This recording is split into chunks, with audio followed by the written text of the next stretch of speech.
hacer preguntas, pero como ya se pasó el tiempo.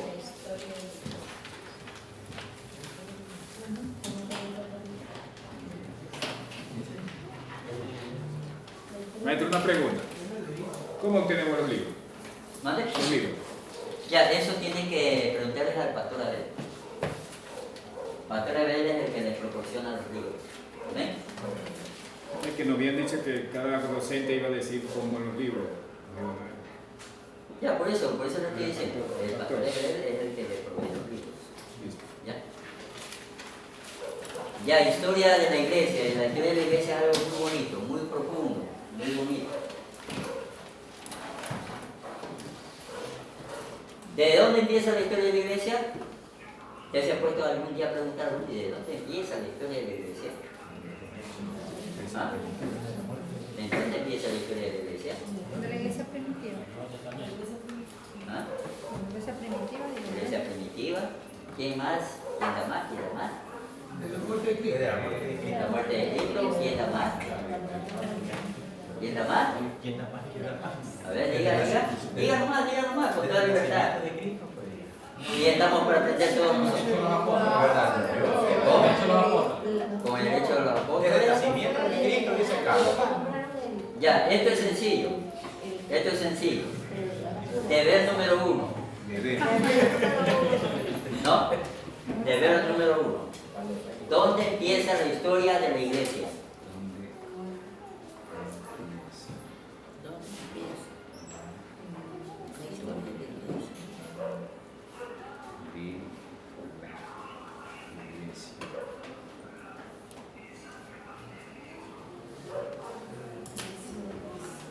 ¿Dónde empieza la historia de la iglesia?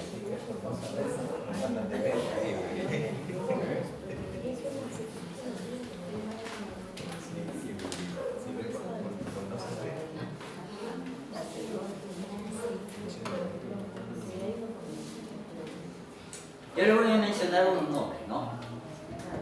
El nombre de Eusebio, Josefo, Orígenes, Eusebio, Herodoto. ¿Es unido o son diferentes ya? Bueno, anótelo. Eusebio, Josefo, Herodoto todavía no, eso táchelo. Orígenes. Eusebio, Josefo, Orígenes.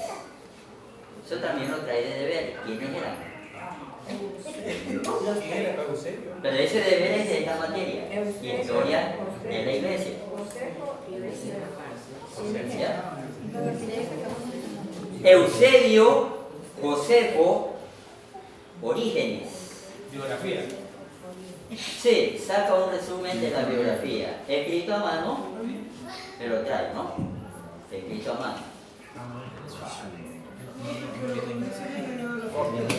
¿Vale? Manocopia. No, él dice de la biografía, pero no todo, hay un resumen. Un resumen, por eso le digo. Si le digo resumen es para que lea. Yo no. Porque si usted me trae fotocopia, va allá donde Imprime saquen nomás. una fotocopia y la trae y de repente ni ha leído nada. Yo no. Y yo le pregunto y me va a decir, no he leído, ¿no? No sé, no me acuerdo, ¿sí o no? Le dicen de la manera que te digo, pasen por PDF, ya me lo paso y yo ya le imprimo nomás. Claro, a ver, si los esposos tienen que traer separados. él es mi tío. Bueno, si en caso hay esposos, se separan los deberes, ¿no? No van a traer el mismo Yo deber. tengo mi hijo. Escribe. ¿Me he separado? También, cada uno. Diferente biografía. No van a traer un deber familiar, Pero ¿no? no es copiado, ¿no? Cada Se ve uno. copiado a mi esposo. ¿Sí? ¿Te ha aclarado mi hermano? Estamos tres, sobrino, de mi hijo y mi Sí, sobrino. sí, Ya separado. pasó por PDF, no. Por separado, todo por separado, todo por separado. Nada de copiar. Ya, ¿por qué? A ver, atíname acá. Eusebio, Josefo, Orígenes, son historiadores. No tiene por qué definir eso. Solamente le estoy diciendo. Amén. Son historiadores.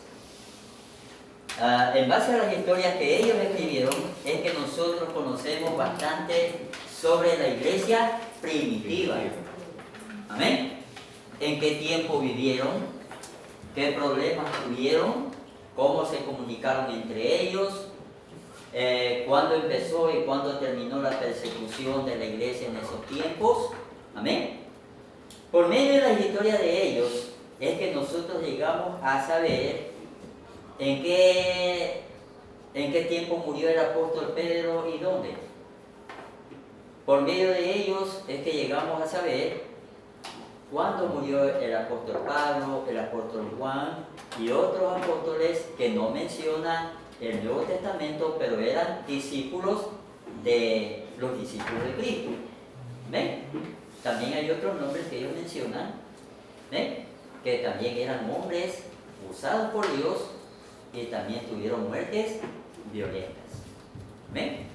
Es por eso que a la muerte no hay que tenerle miedo, ¿no? Bueno, sinceramente sí le tenemos miedo.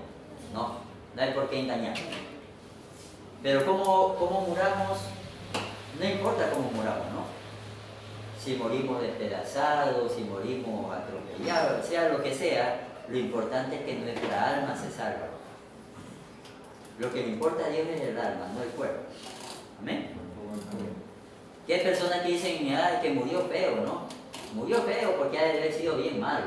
Imagínense Cristo que murió todo desbaratado en la cruz.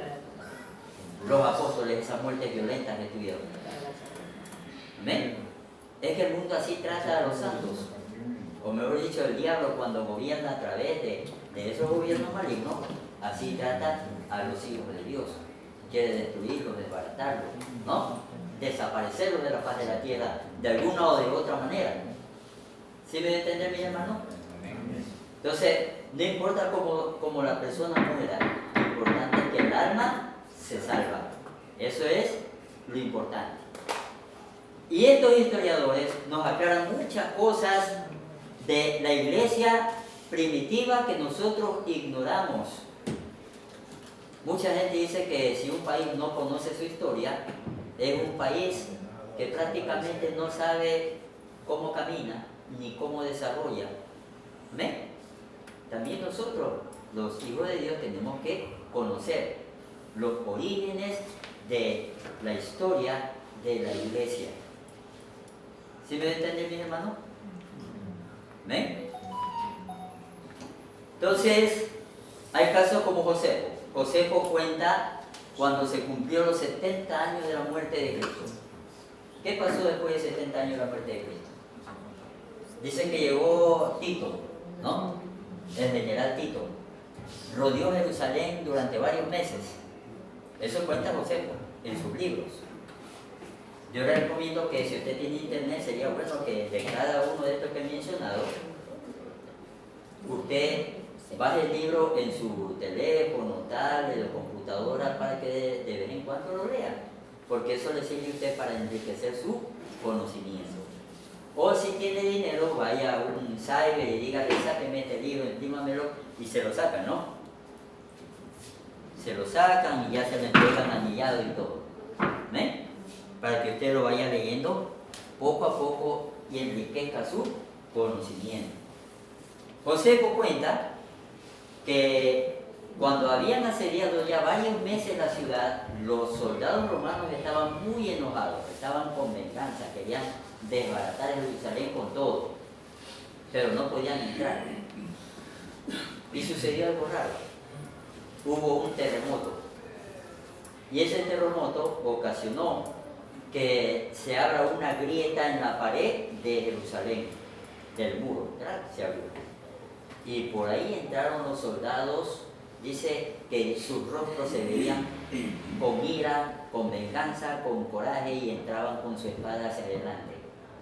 Y Tito les gritaba a todo pulmón, no vayan a hacerle daño a los sacerdotes, pero ellos no escucharon nada. Dice que ellos entraron y empezaron a matar todo lo que encontraban, animal, personas, ancianos, niños, lo que iban encontrando, lo mataban. Pero cuando ellos entraron a Jerusalén, encontraron gente agonizando en ciertas casas porque no había comida, encontraron soldados que ya se habían vuelto locos en el muro de Jerusalén, se habían vuelto locos, y esos soldados que se habían vuelto locos al ver que entraron los romanos, unos corrían y se mataban, otros se tiraban de arriba, ¿ya? Y fue algo terrible. Dice, no sé si exagera el historiador Josefo, dice que como hay dos partes en Jerusalén, la parte alta y la parte baja, dice que la sangre que bajaba de la parte alta apagaba el incendio de la parte baja, o sea que era cantidad enorme de sangre de la gente, de toda la gente que estaba ahí, ¿no? Bajaba como río. Dice que quemaron las casas, destrozaron todo y sacrificaron un chancho en el templo santo de Dios para profanarlo. Y eso es lo que Jesucristo decía de la abominación desoladora. Amén. Cuando vean a Jerusalén rodeada de ejércitos y vean la abominación desoladora en el templo, huyan. Pero claro, no pudieron huir porque la ciudad de Jerusalén estaba rodeada de militares, de soldados, ¿no? Entonces dice que ordenaron que saquen a los presos, que fueron a los únicos que les perdonaron la vida, y entre esos presos estaba el apóstol Juan, que cuando salió el apóstol Juan dice que él pisaba centímetros de sangre en sus pies, iba pisando centímetros de sangre, porque la sangre era que estaba por todos los lados, de la cantidad enorme de gente que había muerto. ¿Amén? Entonces, esa es una de las cosas que nos cuenta el historiador Josefo, que yo no sabía, pero leyendo el libro de Josefo nos enteramos de lo que aconteció en ese momento. ¿Amén? Y claro, los presos tal vez pudieron haber huido, pero ¿por qué no podían huir los presos? ¿Por qué creen que no podían huir los presos? ¿Ah? Es obvio que estaba preso. ¿Cómo eran las cárceles romanas? ¿Ah? ¿Cómo eran las cárceles romanas? Las cárceles romanas eran construidas en la profundidad de la tierra. Cavaban y las hacían abajo. Por eso es que mucha gente, cuando los condenaban a varios años de cárcel, quedaba ciega porque ahí no necesitaban ver, ya salían ciegos. Otros salían leprosos. De ahí mismo salían leprosos. Porque convivían con sus propios, su propia orina y su propio excremento, y también convivían con las ratas y los animales que habían ahí adentro. ¿Ya? En plena oscuridad. Entonces, no podían huir de la cárcel, era justamente porque la única salida estaba por encima de la tierra. Y ahí habían guardias, ¿no? Entonces, imagínense si un preso quiere salirse a toda carrera, lo matan, le van volando la cabeza. ¿Ven? Eusebio era otro escritor que en los tiempos posteriores a la muerte de Cristo también nos habla de lo que pasó con cada uno de los apóstoles, o no toditos, pero la mayoría de los apóstoles. Amén. ¿Dónde fueron a morir? ¿De qué forma murieron? ¿Se acuerdan cómo murió Pedro? Dice que Pedro murió de cabeza según Eusebio, ¿no? Murió de cabeza. ¿Murió en una cruz? No murió en una cruz. Murió en una X. Nosotros llamamos X, ¿no? Pero los romanos utilizaban 3 clases de cruces, ¿no? La que famosa, que es así, ¿no? La cruzada, había una cruz que tenía forma de T y había otra que tenía forma de X. Ellos usaban 3 tipos de cruces. ¿Amén? Y a la que tenía forma de X es donde dice que ataron a Pedro y de cabeza, porque el mismo Pedro solicitó que él no quería morir como su Señor Jesucristo, no, cabeza arriba, sino que lo pongan al revés. Y así murió Pedro. Amén. ¿Se acuerdan que cuando van ustedes testigos de Jehová y empiezan a discutir sobre la muerte de Cristo y dicen, no, dice que Cristo murió en el madero y sacan a Jesucristo en un solo palo.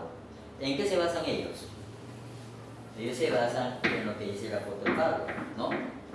¿Pero por qué lo dice el apóstol Pablo? Porque el apóstol Pablo está haciendo un recuento o cita la escritura antigua donde dice que el que moría colgado en un madero, ¿verdad? Amén. Pero el Nuevo Testamento nos comprueba que Cristo murió en una cruz. En una cruz. Pablo citaba eso, era para referirse de lo que estaba aconteciendo con Cristo, ¿no? ¿Qué le ocurría a aquella persona que moría colgada? Amén. Entonces, ellos se basan en esas palabritas de Pablo. Por eso en eso hay una equivocación teológica, bíblica, garrafal. Amén. ¿Sí me debe entender, mi hermano? Amén. Y sobre todo porque la historia también lo demuestra. Cuando usted va a la historia bíblica sobre la muerte de Cristo, amén, no se lo dejo como tarea, no, ni como deber, pero de repente si usted tiene curiosidad, vaya y vea, ¿no? Vea, coja el internet y ponga ahí, ¿no? La historia de la muerte de Cristo, cómo fue, y hay evidencias arqueológicas altísimas, ¿no? Hay una parte, dice, una cueva donde se escondían los cristianos, donde los romanos llegaron, los capturaron, los mataron, y de forma burlesca habían pintado una cruz con una persona que tenía cabeza de asno crucificada, y ahí abajo le habían puesto, este es el Dios de fulano de tal, de forma burlesca, ¿ya? O sea, esa pintura comprueba de que efectivamente Cristo había muerto en una cruz, amén, y no solamente esa pintura, sino muchas otras cosas más que uno encuentra investigando. ¿Ven? ¿Alguna pregunta, mis hermanos? Entonces, ¿de quién nomás va a ser la investigación?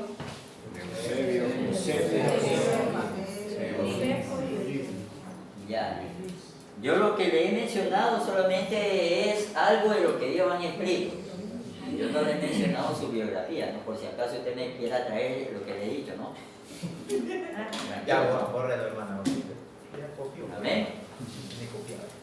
Entonces, solamente atienda porque ya cuando le den el libro, usted ya podrá leerlo ahí en el libro. Amén. Usted podrá leerlo tranquilamente. ¿Cuándo dan el libro? Cuando usted lo pida.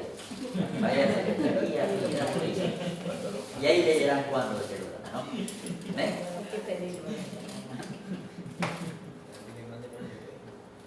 También en la historia de la iglesia menciona a otros como Herodoto, Tertuliano, Acacio, Pánfilo, que fueron personajes muy importantes en la historia de la iglesia.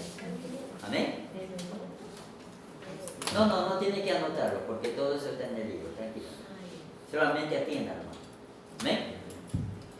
Por ejemplo, uno de ellos, por eso después se lo dejaré como tarea también esos nombres, no les menciono cuál es, porque después lo anota y después va a decir este era, ¿no?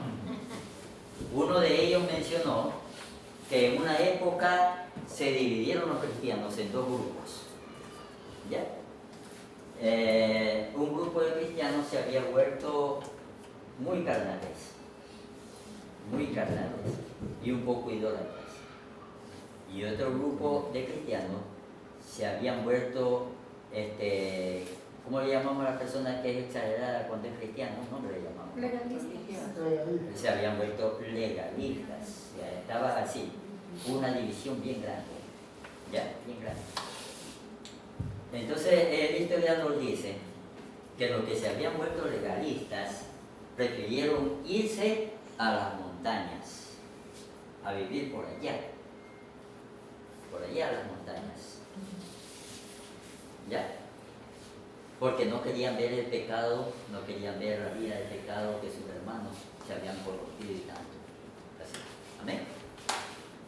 Pero eso causó un daño, porque esos que eran legalistas pudieron haber insistido, ¿no?, en seguir predicando predicando la sana doctrina de la palabra del Señor, ¿no? Seguir insistiendo a sus hermanos, ¿no? Para otra vez regresarlos al camino. Y ahí fue la historia evolucionando. Y aquellos cristianos que se volvieron muy carnales, de ahí es donde nació la iglesia católica. Amén. De ahí nació la iglesia católica. ¿Amén?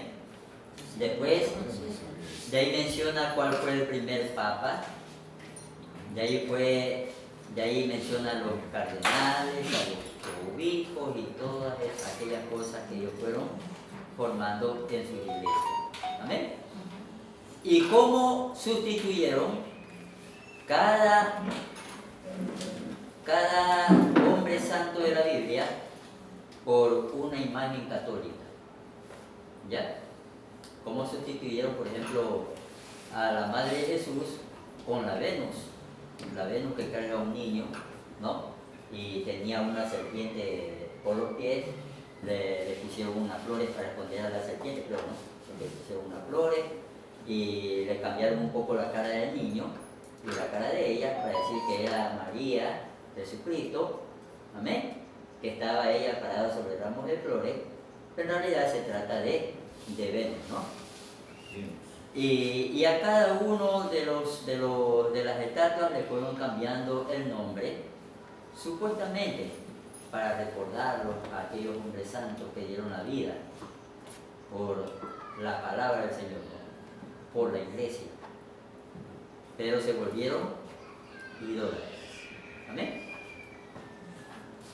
Tanto así que mucha gente discute todavía sobre eso, ¿no? Ponen cuadros y dicen ese es Jesucristo porque me está mirando, ¿no? Entonces, pero si usted va a la historia bíblica, usted puede reescuchar tranquilamente un cuadro. ¿Qué color tiene de piel el cuadro que dicen que es de Jesucristo? ¿Qué color de piel tiene? Es blanco, blanco, el color de los romanos, ¿no? De gente europea. Si yo me paro al lado de un europeo me veo negro, porque un europeo es blanco, blanco, ¿ya? Yo parecería un lunar al lado de él. ¿Mande? Ya, entonces, el color de la piel de Jesucristo, color de los judíos y israelitas, es parecida casi a nuestro color de piel, casi parecida, porque ellos aguantan sol. ¿Amén? También son bajos de estatura. Los israelitas no son altotes, más vale los iraquíes, los árabes, esos son grandotes, ¿no? Son grandotes. ¿Amén? Jesucristo tenía la nariz aguileña. ¿Qué es una nariz aguileña? ¿Ah? Tiene aquí una curva. Eso. Se llama nariz aguileña porque esta parte aquí es como brotada. Así era Jesucristo. ¿Amén? Jesucristo tenía esta parte brotada porque es propio de los israelitas esa característica. Otra cosa más, ven el cuadro de Jesucristo que tiene unas manos finitas, suavecitas, ¿no? Como de personas que trabajan en oficina, ¿sí o no? Delicadas. La Biblia dice que él era carpintero. ¿Cómo es la mano de un carpintero? ¿Cómo es la mano de un carpintero? Rústica. Rústica. Como Jesucristo era carpintero, tiene que haber sido, ¿no? Un poco musculoso. Entonces cuando los romanos le metieron un látigo, le daban como a bestia. Este aguanta, no, dale nomás, ¿no? Dale porque aguanta, dale, dale, dale, ¿no? Entonces uno puede refutar tranquilamente que esa no es la cara ni el cuerpo de Cristo. ¿De quién será? No se sabe. Amén. Pero el que hizo el primer cuadro, si no me equivoco, era italiano, creo. El que hizo el primer cuadro. Pero lo hizo, según él, lo hizo pensando en Dios y que Dios le reveló en su mente que así era Cristo. ¿Ya? según él. Esa fue la primera pintura de Cristo. ¿Cuándo se pintó la primera pintura de Cristo? Ya no me acuerdo. Pero ya Cristo no está aquí en la tierra. ¿Quién lo vio? Ninguno de nosotros. Yo no sé cómo es el rostro de Cristo. Ninguno de nosotros sabe cómo es el rostro de Cristo. Yo no. Peor un pintor. Un pintor que dice, así me lo presentó Dios. ¿Cómo va a saber que era Dios que se lo presentó así? ¿Amén? También dice que era llamado el rubio de Galilea. Pues para sorpresa nuestra, No era rubio. sí hay. Usted puede buscarlo en el internet. Una carta de Poncio Pilato que fue traducida de los rollos del mar muerto, porque ahí en los rollos del mar muerto encontraron muchísimos documentos, pero todavía siguen traduciendo otros que no han terminado de traducir, todavía siguen traduciendo. Pero hay una llamada carta a Poncio Pilato que fue terminada de traducir, y ahí hay una cierta descripción de Cristo. ¿Ven? Sí, hay una cierta descripción de Cristo. Incluso el que manda la carta, que le manda a Poncio Pilato, dice que Cristo era un hombre diferente a los otros 12 que estaban sentados. Diferente porque dice que tenía un rostro de un hombre muy santo, de un hombre muy bueno, que solo la mirada dice que era tan profunda que uno se sentía culpable de todo. ¿Ya? Y así lo va describiendo a Jesucristo. Hasta el color de su cabello y de su barba dice que era diferente a los que estaban ahí sentados. Incluso decía, parecía hijo de los dioses. ¿Ven? Y usted lo puede leer, la carta a Poncio Pilato. ¿Ven? Eso lo debe sirve simplemente para enriquecer su conocimiento. Pero efectivamente fue traducida. Y muchos otros documentos hay que todavía no terminan de ser traducidos. ¿Ven? Vemos otro caso. Vemos el caso, por ejemplo, de Pablo. La Biblia dice, en la Biblia nosotros encontramos en el libro de los Hechos que termina la historia donde vemos a Pablo que estaba encarcelado. ¿En dónde? ¿En dónde estaba Pablo? En la isla de Pamo. No. Pablo estaba en Roma encarcelado, pero no estaba en una cárcel, estaba en una casa. Así que a nadie se le ha ocurrido poner a alguien preso en la casa. Eso no es de ahora, eso ya viene de la antigüedad. Así que alguien que diga que es experto en eso, falso. Ya la misma Biblia dice que ya había arresto domiciliario, ¿no? Pablo sufrió el arresto domiciliario. ¿Amén? Y hasta ahí llega la historia en el libro de los Hechos y en las cartas apostólicas. Por eso es que estos escritores nos van aclarando qué pasó después de esos sucesos. Amén. Por medio de estos escritores nosotros sabemos que los apóstoles no escribieron los evangelios siendo jóvenes. ¿Cuándo escribieron los evangelios? Cuando ya eran muy ancianos. ¿Y quién les recordó para poder escribir el evangelio? El Espíritu Santo les recordó. ¿Ven? Imagínense a una persona de 80 años que ya sufre de lagunas cerebrales tratando de escribir algo que pasó muchos años atrás. ¿Usted cree que recordará con detalle todo? No. Por eso dice que el Espíritu Santo les ayudó a recordar muchas cosas, incluso con detalle de los hechos. Detalle de los hechos.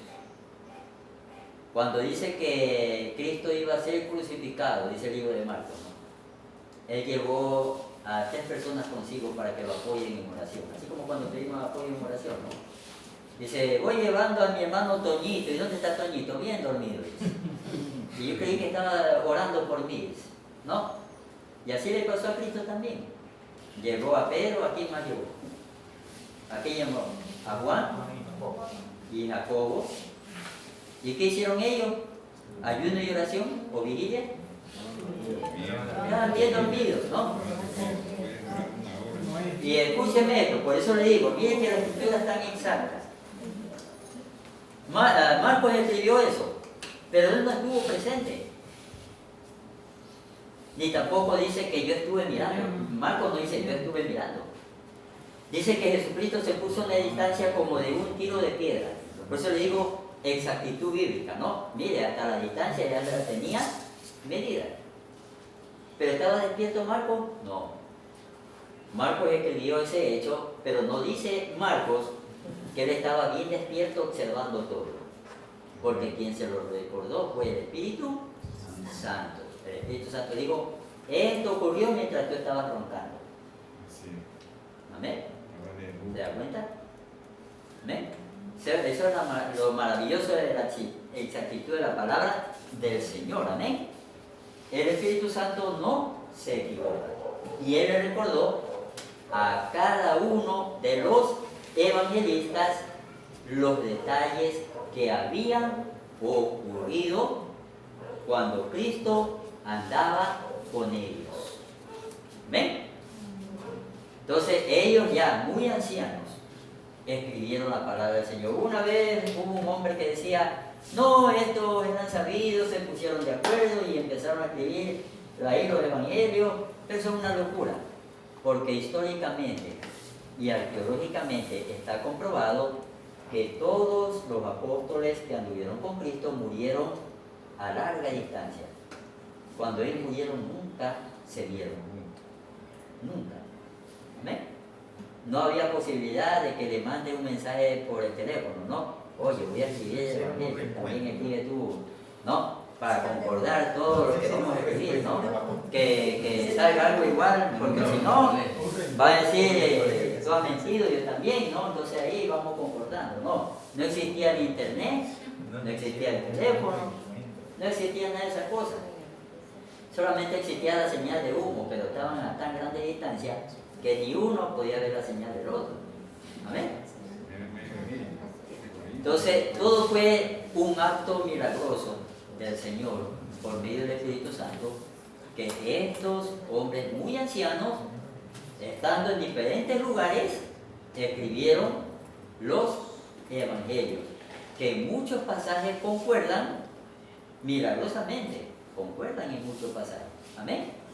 Y hay partes que el apóstol Lucas lo aclara de otras escenas que nos presenta el apóstol Mateo, ¿no?